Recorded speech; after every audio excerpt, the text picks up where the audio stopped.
All right, we're about to pull back the curtain on the entire financial advice industry, and we're doing it with a little help from an insider's confession. So let's just start with that.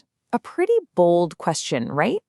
It suggests that everything you think you know about your money problems might be, well, wrong.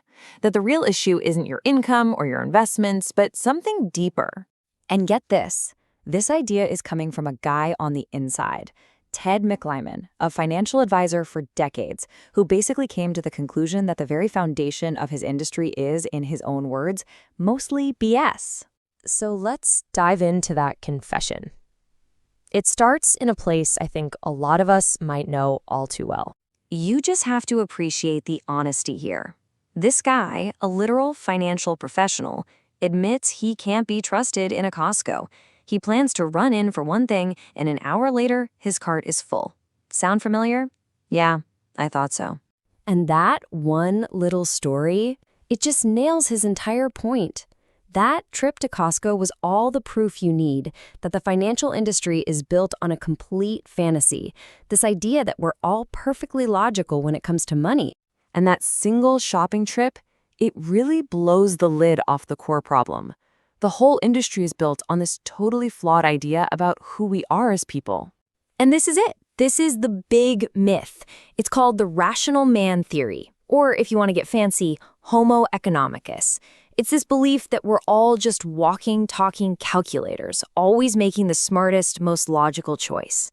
I mean, just look at the assumptions here. This theory thinks we're all amazing with data, never have FOMO, couldn't care less what our neighbors think, and that we're completely emotionless robots when we pull out our wallets.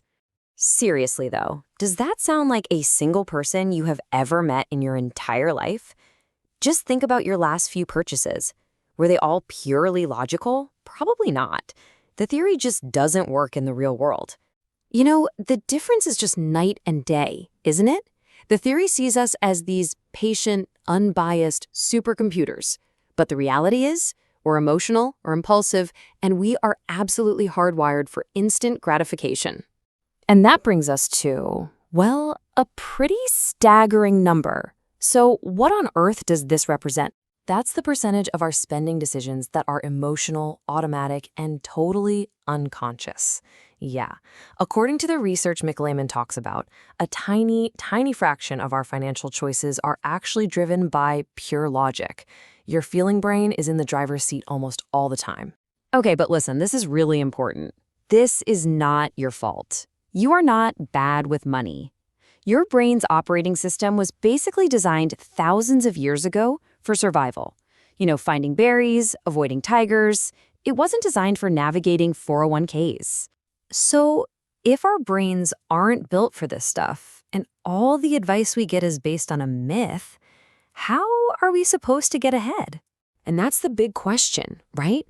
If budgets and traditional financial plans so often fail us because they ignore who we are as humans, what's the alternative? Well, McLyman suggests a totally different approach.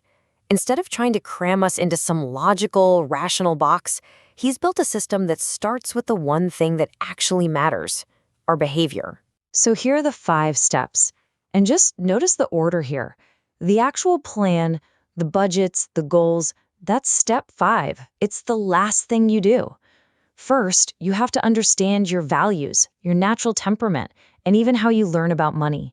And this right here, this is the game changer. Almost all traditional advice jumps straight to the tactics. Here's a spreadsheet, make a budget. This system says, whoa, hold on. If you don't understand your own wiring first, any plan you make is just doomed to fail. Okay, so let's dig into this a little more. What does a system that's built for actual messy humans, not financial robots, really look like in practice? So what is this money temperament thing? Well, here's a little peek. It's about knowing yourself. Are you a natural risk taker, or do you play it safe? Are you an organized saver who geeks out on a good spreadsheet, or are you a spontaneous spender who feels trapped by a budget?